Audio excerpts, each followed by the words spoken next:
just want to speak the name of Jesus.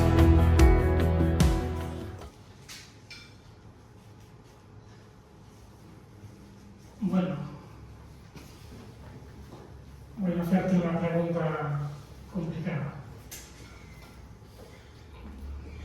Si recibiéramos la noticia de que mañana llega el día de tu muerte, ¿cómo encajaría la noticia? ¿Qué piensas? ¿Qué se te viene a la cabeza? Pues, a ti mismo, no pretendo abrir ningún debate. Lo primero que se te viene a la cabeza es las cosas que se me han quedado por hacer, o tener una sensación de paz y decir, por fin, me voy con el Señor. Bueno, creo que solo hay dos respuestas. La primera opción, de las cosas que se te quedan por hacer, y la segunda, en la que por fin te vas con tu Señor. Por fin el sufrimiento y tenemos una vida mucho mejor, ¿no? Bueno, yo al meditar en el texto de esta mañana estaba dándole vuelta a este asunto y creo que se conecta muy bien la idea de que nos dijo el Señor, ¿no? En este mundo siempre vamos a tener una lucha entre dos señores. Y el Señor dice, debe de amarme a mí por encima de todas las cosas, porque hay otros señores que querrán que los amen más a ellos más que a mí. No puedes amar a las dos cosas por igual. Uno siempre está por encima del otro, ¿no? Y creo que de alguna manera, si has contestado a la opción B, a la segunda, creo que estamos muy conectados con nuestro amor por el Señor. Creo que de alguna manera, si podemos decir que podemos irnos de este mundo en paz y tranquilos, sabiendo dónde vamos, eso revela mucho por tu amor por el Señor. Creo que esa es la conclusión práctica de todo el mensaje de esta mañana. Pero, como sabéis, yo sigo con mi tema. Y mi tema es la vida de José. Y desde que iniciamos Génesis 37 y vamos por el 46, pues cada capítulo, cada escena tiene un protagonista, ¿no? Y en este último capítulo, el 46, todo el capítulo 46 se centra alrededor de lo que va haciendo Jacob. Jacob ya por fin, sus hijos vuelven de Egipto con la noticia que hemos visto a José, que tiene el grano, que es el segundo año de hambruna, que fíjate qué noticia más grande, ¿no? Recibe Jacob. Y él inicia su viaje, ¿no? Se para en Beerseba, que es un lugar de adoración de su antepasado, que es frontera entre Egipto y Canaán. Y allí consulta a Dios y le dice, ¿Dios quiere que vaya? Y Dios le dice que sí, ¿no? Y el último día estuvimos viendo esas 70 personas que entran con Jacob, ¿no? Todos sus hijos, sus familiares. Moisés está escribiendo el Pentateuco, estos textos, 400 años después. Y está diciendo y describiendo que han entrado así hasta 70. Un bonito número, pero tiene un simbolismo también muy bonito en el Nuevo Testamento, ¿no? Y ahí nos quedamos, ¿no? Cada persona es importante, vimos en la última predicación. Cada persona de la que va a entrar tiene su función, es importante. Los hermanos de José no son los mismos, no son aquellos que le critican, que le ignoran, que le tienen envidia. Su familia ya ha cambiado, ahora lo necesitan y están viendo el panorama desde otra óptica. Y allí nos quedamos en el versículo 27.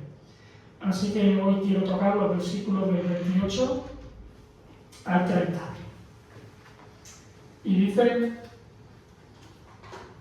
que envió Jacob a Judá delante de sí, a José, para que le viniese a ver en Gosén, y llegaron a la tierra de Gosén. Y José unció su carro, y vino a recibir a Israel su padre en Gosén. Y se manifestó a él, y se echó sobre su cuello, y lloró sobre su cuello largamente. Entonces Israel dijo a José: muera yo ahora, ya que he visto tu rostro, y sé que aún vives. Así que el resumen es muy sencillo y muy corto, y espero que lo haya seguido. Jacob manda a Judá que vaya primero, ¿vale? Que vaya y llega el primero.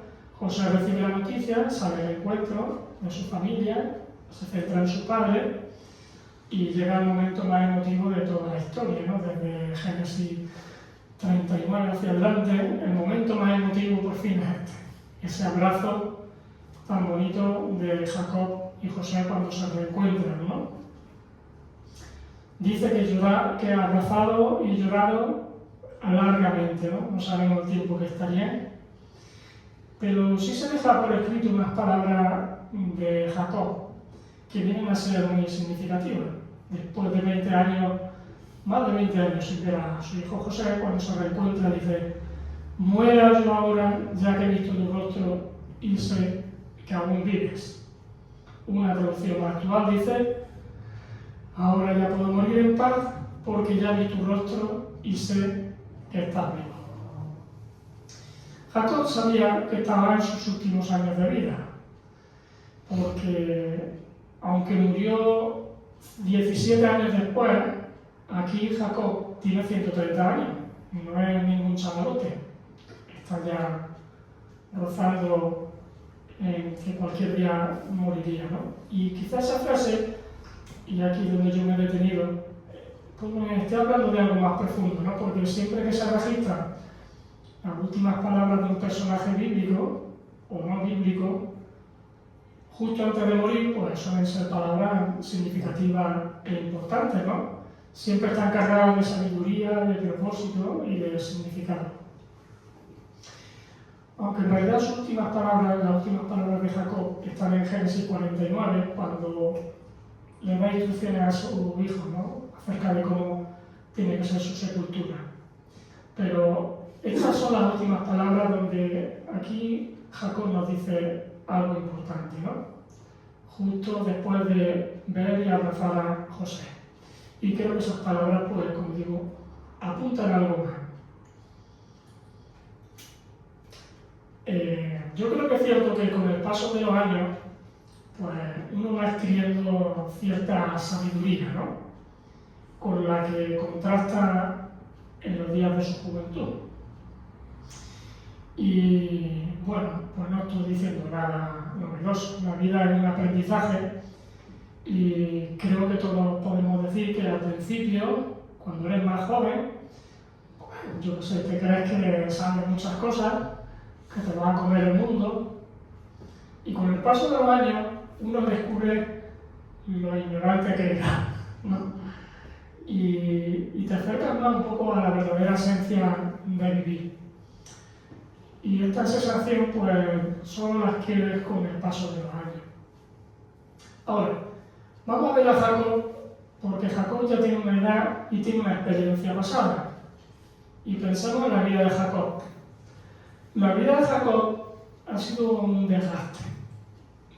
Pero justo antes de que naciera, ya estaba Jacob en acción.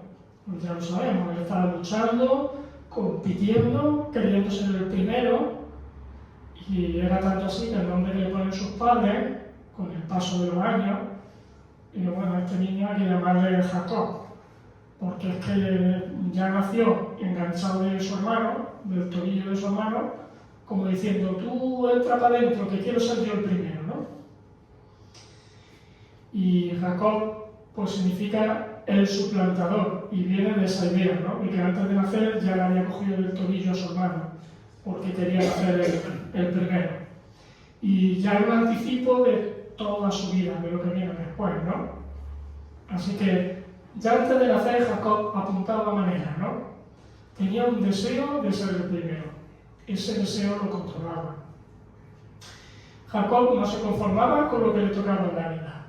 Siempre apuntaba a más, ¿no? Tenía deseos fuertes, incontrolables y desmesurados. Yo, analizando un poco el pasado de Jacob, veía que tenía un deseo de control, de aprobación, un deseo de obtener algo que le proporcionara felicidad. Quizá en los 14 años, trabajando por Raquel, nos vengan a apoyar lo que acabo de decir, ¿no? No me importa, 14 años, pero yo con Raquel seré feliz. Y por eso trabajé 14 años. Y como digo, tenía un deseo fuerte de control, de aprobación, y eso le llevaba a manipular, a querer controlar las circunstancias para su beneficio. Ya sabemos que se puso una piel en el brazo, cuando ya Isaac, su padre, era muy mayor, y le dijo, voy a seguir engaño a mi padre. Cuando toque el brazo con las pieles, se pensará que es Esaú, porque mi hermano Esaú tiene mucho vello en la piel, y recibo la primogenitura de mi padre Isaac. Así que ahí lo vemos ya, no le importa engañar. Él quería la primogenitura. Luego más tarde se nos cuenta un episodio donde también manipuló los rebaños de su suegro para salir ganando frente a él. Un episodio ahí de los cabritos, manchados, rayados, con motas. Muy interesante la historia. Como digo, no dudó en trabajar 14 años por Raquel, porque quería a la mujer más hermosa.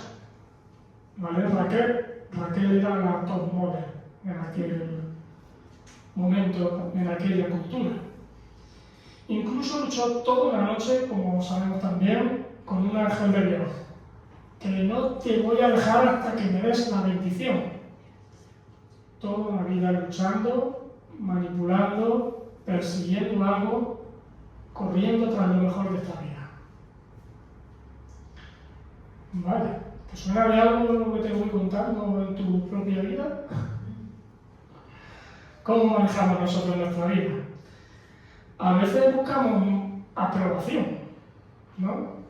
Si lo que deseamos es aprobación, pues vamos a actuar a veces como Jacob. Nos vamos a poner pieles y vamos a tratar de impresionar o de agradar a los demás, pensando que eso nos va a llenar o nos va a satisfacer. Ese deseo es muy fuerte y difícil de gestionar en la adolescencia y en la juventud. ¿Verdad que sí, chicos? En el instituto, pues, uno tiene que seguir un poco casi la moda o no salirse mucho del círculo porque, en fin, el deseo de aprobación es fuerte. Salirte del círculo es que te señalen y eso no significa ser aprobado, al contrario, ¿no? También podemos tener fuertes deseos de control y eso, el tratar de controlarlo todo, al final te hace manipular las circunstancias, puedes llegar incluso a mentir si lo que quieres es que salgan las cosas como yo quiero que salgan, ¿no? Porque necesitas el control. Y entonces, pues, de alguna manera también vivimos ansiosos, ¿no? Si el control es lo que domina nuestra mente y nuestra vida. Si lo queremos controlar todo, al final terminas totalmente ansioso, no vives tranquilo. Vale, otro deseo más podría ser el de la seguridad material. Está bien, ahorrar, ese tipo de cosas, ¿no? El acumular, pero si eso es prioridad en tu vida, vas a desplazar un montón de cosas, ¿verdad? Si lo que quieres acumular, pues el trabajo va a ser lo primero en tu vida y lo vas a poner por encima de las relaciones, ¿no?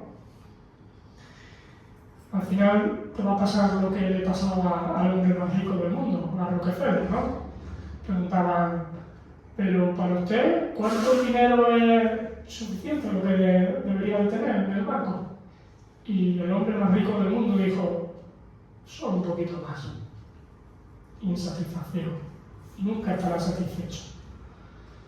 Esta semana veía un pequeño vídeo de un cantante famoso, Daddy Yankee. Esto lo conocen, yo no sé, yo no puedo escuchar, a lo mejor no sé ni quién canta. Vale, se ha convertido en Señor. Y él decía, yo que he vivido toda mi vida así, pensando que cuando llegara a obtener tal, entonces ya verdaderamente estaría satisfecho y viviría feliz. Y dice, lo he tenido y puedo decir por experiencia propia que no es así, que es un engaño. Me llama mucho la atención la entrevista, ¿no? Alguien que ha pasado justamente por eso, que ha tenido esos mismos sentimientos, que los confiesa y dice, ahora que lo tengo todo, me siento igual de vacío. No me ha llegado en mi vida, ¿no? Eso es lo que nos pasa a veces también cuando estamos solteros y queremos también una pareja. Ese deseo del amor humano, pues también puede ser que sea un objetivo que nosotros nos ponemos. Bueno, ya cuando tenga novia, cuando tenga novio, cuando ya me case, verdaderamente obtendré la felicidad. Y luego te das cuenta de que cuando tienes pareja, dices, bueno, hay una clase de amor que todavía me sigue faltando. Esto no era lo que mi pareja me iba a dar a mí, ¿no? Lo que yo me pensaba que mi pareja me iba a dar. Tenemos muchas clases de deseo que vienen a sustituir algo mucho mayor, ¿no? Y es por ahí donde quiero apuntar. Todo esto revela muchas cosas de nuestro corazón, porque parece como si tuviéramos corazones insaciables y siempre se empeñan en buscar afuera de nosotros o cosas o personas que decimos que me llene, que me dé felicidad, ¿no? Y no nos damos cuenta de que esas cosas se convierten en ídolos que nos engañan pensando, ay, si tuviera solamente aquello, ya sí que realmente sería feliz. ¿Has oído alguna vez esa frase que dice, el césped siempre parece más verde en el jardín del vecino? ¿No? Es una frase así muy que sale muchas veces en las películas americanas, ¿no? Y creo que nos pasamos gran parte de la vida pensando así. A veces el niño piensa, los mayores sí que tienen que ser felices. Eso tiene libertad, economía y no sé qué. El estudiante dice, ese que está trabajando, eso sí que tiene que ser feliz, ¿no? Y enseguida quiere acabar sus estudios porque quiere tener esa autonomía, ese dinero, etc., ¿no? El soltero piensa, esos que están casados, esos que tienen que ser felices y quiere casarse, ¿no? El casado piensa que cuando seas padre, pues serás más feliz, ¿no? Quiero ser padre. El abuelo dice, madre mía, la juventud, fíjate, no le pone nada. Ay, ¿quién fuera joven? Constantemente pensamos que podríamos estar satisfechos si tuviéramos más tiempo, más salud, más dinero, un cónyuge, más edad, menos edad, si tuviéramos. Y de esa forma nuestro corazón nunca descansa porque en realidad no sabe lo que verdaderamente necesita. Y en este sentido somos como enfermos que buscamos una medicina pero no sabemos qué medicina buscar, ¿no? Y por eso nuestra vida no para a veces de buscar, de desear, de probar, de tener un objetivo. Vivimos a veces con grandes expectativas que cuando las experimentan, como Daddy Yankee, se convierten en grandes decepciones. Y lo que se aprende con los años es que en esta tierra no vamos a tener satisfacción plena. Jacob, en su vejez, apunta en este versículo a haber conseguido lo que todos anhelamos en esta vida, estar más que satisfecho. Y eso es lo que él dice en el versículo 30, ¿no? Entonces Israel dijo a José, muera yo ahora, ya que he visto tu rostro y sé que aún vives. Para Jacob, Abrazar a José era el mayor de sus sueños, su último deseo. Su objetivo de vida se acaba de cumplir. Y ahora que veía a José con sus propios ojos, pues ya podía morir en paz. Y la palabra basta es una traducción del hebreo rab, una palabra que significa mucho. Y para entender esa palabra en su significado global, pues hay que meterla en otro contexto. El contexto donde aparece rab era cuando Abraham y su sobrino Lot dice que van a las tierras y no podían habitar juntos porque sus posesiones eran rab, eran muchas. Ese es el contexto. Era tanto lo que poseían que es imposible, que tenemos que ir por un lado y por otro. Fijaos que si tenían prosperidad, ¿no? No cogían en aquella tierra. Y esa es la expresión que usa Jacob cuando se convence de que la buena noticia de ver a su hijo es cierta, ¿no? Y él dice, dice Jacob, estoy más que satisfecho. Es mucho más de lo que me esperaba. Esto es demasiado para mí, suficiente. Mi corazón está lleno. Ya no cabe nada más. Estoy satisfecho, quiero y puedo morir tranquilo. Basta, se acabó el lamento, se acabó la espera, se acabó el luto, se acabó la inquietud, se acabó la tristeza. Esto es demasiado para mí. Eso es lo que viene a decir Jacob. Y la traducción literal en Reina Valera pues se queda cortita, ¿no? Y por eso he querido detenerme aquí. Esas palabras de Jacob expresan una alegría grande y profunda, desbordante, como las posesiones de Abraham y Lot, ¿no? Pero no dejaba de ser temporal y por lo tanto imperfecta e incompleta. Porque sin duda, dentro de la perspectiva cristiana, hay otra alegría que es mucho mayor, ¿no? Una alegría que es mayor, perfecta y eterna. Si Jacob encuentra descanso y alegría desbordante por ver a su hijo, a quien daba por muerto, el creyente encuentra descanso y gozo de saber que va a reencontrarse con ese hijo que murió, pero que ahora vive para siempre. Y toda esta historia de alguna forma apunta hacia otra perspectiva aún mayor, el ver, el estar, el abrazar a Jesús. Ese reencuentro de padre e hijo, la alegría de descubrir que los perdidos hallados, lo que experimenta Jacob, es una pequeña porción de lo que más tarde el creyente pues, va a experimentar con Jesús. Es como si Jacob estuviera viendo el tráiler de la película, pero el creyente puede ver la película completa. Las cosas de esta vida se presentan espléndidas, pero al mirar a Cristo comprobamos que su gracia es mucho, mucho mayor, ¿no? Solo puedes encontrar tu plena satisfacción en las promesas de Dios. Es algo que también se aprende y se experimenta con el tiempo. ¿Por qué? Porque Dios sí va cumpliendo sus promesas. Otros pueden prometerte esos pequeños momentos de placer terrenal, pero solo Dios puede darte el gozo de lo eterno. El gozo de lo eterno solo lo puede dar alguien que es eterno, ¿no? Alguien que es un Dios cercano, poderoso, Dios bondadoso. Y Cristo siempre cumple lo que dice, ¿no? Y Él nos aseguró que estaría todos los días con nosotros hasta el fin del mundo. De alguna manera, Jacob pensó en ese momento y dijo, por fin, mi descanso ya es definitivo. Pero Dios estaba diciendo, todavía hay un descanso más profundo, más eterno y más verdadero. El descanso de saber que mi Hijo Jesús vive para siempre, que podrás estar con Él. Jacob encontró paz en los brazos de José y su corazón se calmó porque tocó a la persona a quien más amaba.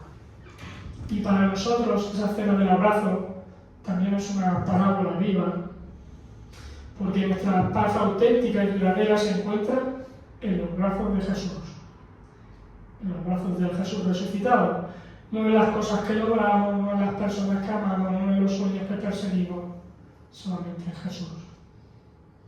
Y cuando Cristo es tu tesoro, tu alma descansa. Cuando Cristo es tu centro, tu mundo ya deja de girar desenfrenadamente y ya deja de estar ansioso por las cosas de este mundo. Cuando Cristo es tu amor, la eternidad deja de ser un miedo y se convierte en tu futuro hogar, ¿no? Así que la pregunta no es, ¿vengo a la iglesia? ¿Sé de Biblia, no sé versículos, sé de teología? ¿Hago cosas cristianas? No. La pregunta que el Señor nos quiere hacer reflexionar es, ¿me amas más que todo? ¿Soy yo tu descanso? ¿O hay algo más que compite por el trono de tu corazón? Y hoy Dios nos pregunta a cada uno lo mismo que le preguntó a Jacob, pero con mayor claridad. Y es, ¿en qué descansa tu corazón? ¿En tu éxito? ¿En tu pareja? ¿En tu control? ¿En tus posesiones? ¿En tu reputación? ¿En tus planes? ¿En cumplir tus sueños? La lista podría continuar. Y vemos que todo eso es como arena. Cuando llegue la tormenta, como la parábola, ¿no? Aquello no sostendrá tu vida. Son ídolos imperfectos que te dejan sediento. Son esos otros señores que intentan competir con el Señor de señores y con el Rey de reyes. Y creo que la parte más práctica de esta mañana es hacernos pensar en que seamos conscientes de quiénes son esos ídolos, ¿no? ¿Quiénes son esas cosas o qué son esas cosas que compiten por el trono que solamente Cristo puede tener en nuestra vida? Porque necesitamos arrepentirnos, ¿no? De poner otras cosas en un lugar donde debería estar Dios y depositar esa esperanza en Jesús, ¿no? Que es el único que puede calmar esa sed y ese anhelo profundo que tenemos. Así que vemos que el arrepentimiento que necesitamos no es un castigo, es descanso.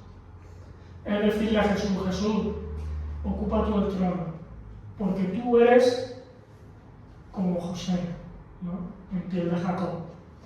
Tú eres mi descanso, tú eres mi paz. Puedo vivir, puedo morir, porque tú vives. Me llamó la atención también la vida de Pablo y conectarla, ¿no? Con este pasaje. Pablo de alguna manera también vivió como el hijo mayor de la parábola. ¿Os acordáis? Él vivía en la casa con el padre, pero sorprendentemente, a pesar de vivir en la casa y con el padre, estaba muy alejado del padre, creyendo estar cerca de él. Eso fue el pasado de Pablo. Creyendo hacer el bien, perseguía a los cristianos, ¿no? Y cuando experimentó el proceso de la conversión, él pudo ver con claridad su pecado, lo que estaba haciendo, y al final de su vida, él dice, yo, Pablo, yo soy el mayor de los pecadores. Ese era el concepto que tenía de sí mismo. Había llegado a ver en sí mismo el pecado, que es el que te enfrenta a Dios, ¿no? Y el que te hace postrarte ante Él y pedirle perdón.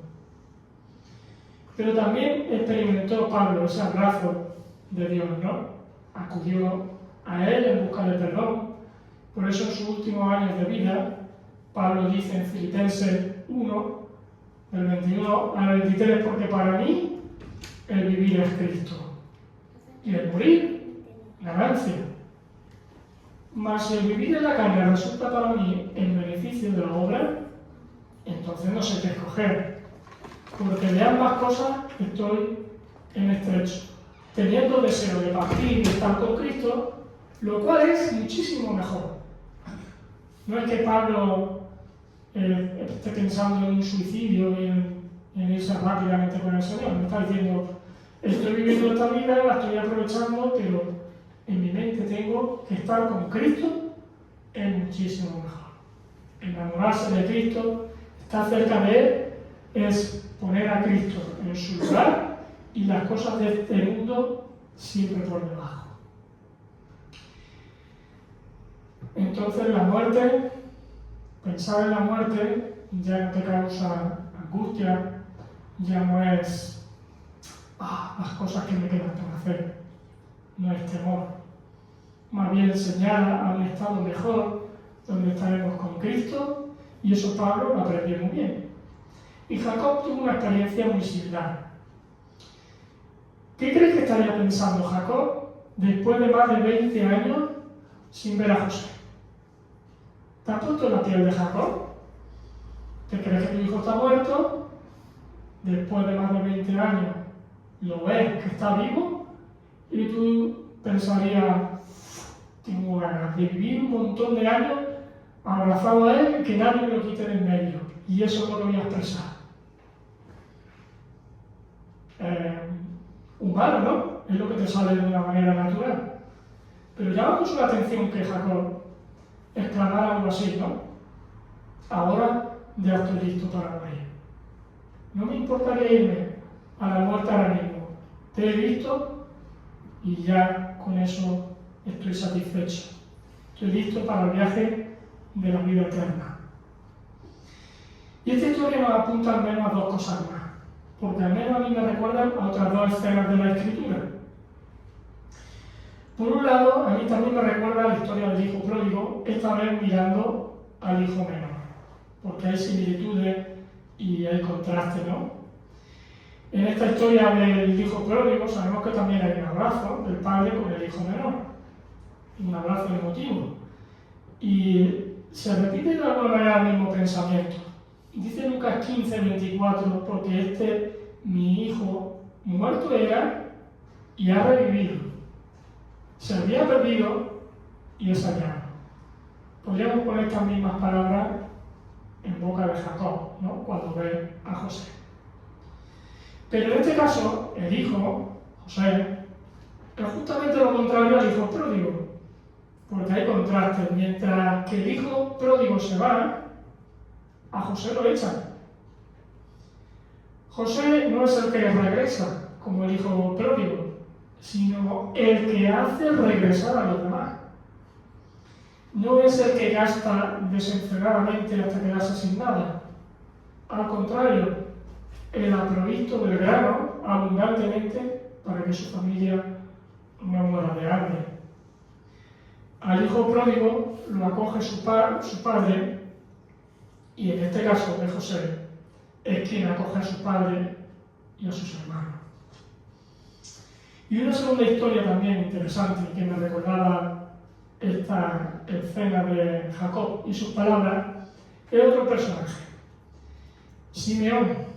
¿Recuerdan? Lucas 22, 25 al 32.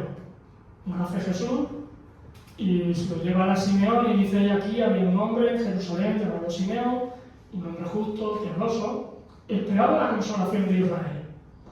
Fijaos la conexión de Simeón y el amor que le tiene al Señor. Este hombre justo, piadoso, esperaba la consolación de Israel y el Espíritu Santo estaba sobre él, una cuarta característica. Y le había sido revelado por el Espíritu Santo que no vería la muerte antes que viese al ungido del Señor. Y movido por el Espíritu vino al templo, y cuando los padres del niño Jesús lo trajeron al templo para hacer por él conforme al rito de la ley, él lo tomó en sus brazos y bendijo a Dios diciendo: ahora, Señor, despides a tu siervo en paz, conforme a tu palabra. Los mismos sentimientos de las palabras de Jacob. Porque han visto mis ojos tu salvación, la cual has preparado en presencia de todos los pueblos, luz para revelación a los gentiles y gloria de tu pueblo Israel. Simeón ve a Jesús y expresa: ya puedo morir en paz. El mismo sentimiento. Son las mismas palabras que los creyentes pronunciaremos al final de los tiempos en esta tierra. Ya podemos vivir y disfrutar de la auténtica paz. Una paz que no es únicamente para el futuro, sino que es una experiencia del presente. En estos días de Navidad celebramos que Jesús vino al mundo y el experimentar ese encuentro auténtico con Él nos va a llevar a decir las mismas palabras que Simeón, ¿no? Ese encuentro con Jesús te dice: ahora puedo descansar en paz porque he conocido el verdadero sentido de la vida y estoy preparado para cuando deje este mundo y poder disfrutar de la eternidad con Él. Simeón tenía un anhelo ferviente de ver a su Salvador y Jacob apunta hacia ese mismo anhelo y ambos exclaman lo mismo cuando se reencuentran con Él: ahora ya puedo vivir en paz, estoy satisfecho. Lo mismo que Pablo expresó cuando dijo: el morir, para mí, ganancia. Pablo estaba listo para morir.